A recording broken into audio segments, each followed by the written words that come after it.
Is happiness really a choice? A lot of people assume happiness is a choice, but if that's true, then why can't we just choose not to be anxious?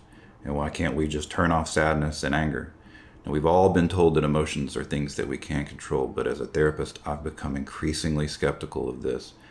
Because if you could choose your emotions, wouldn't you just choose to feel good all the time? Right? I know I would. I'll speak for myself. If I had that power, I would choose to never feel bad again. In fact, I'd be blissed out in euphoria every second of every day for the rest of my life.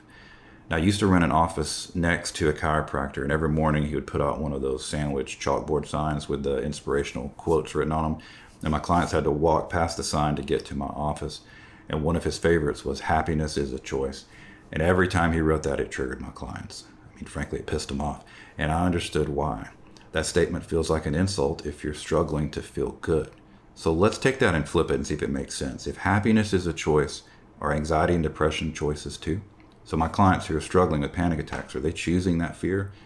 Are my clients with depression, do they wake up every morning choosing to feel hopeless? Of course not. In fact, I learned once that no animal chooses what they feel. If you think about a zebra standing in a field, if a lion charges toward it, the zebra doesn't stop to decide whether it wants to feel afraid. Fear arises automatically.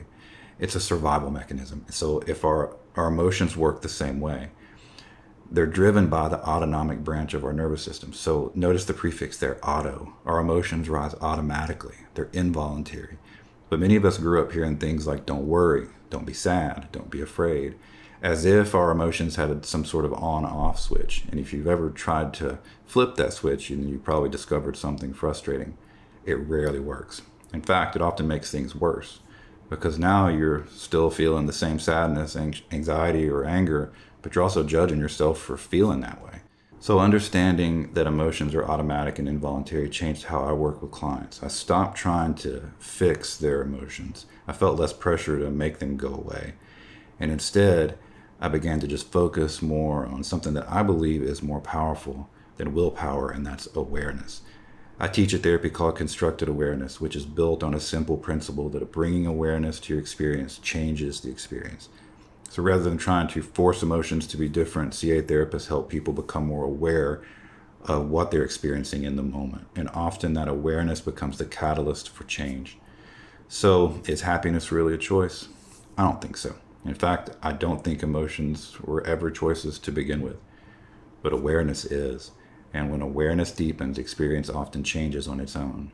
So if this perspective resonated with you or not, let me know in the comments. Take care.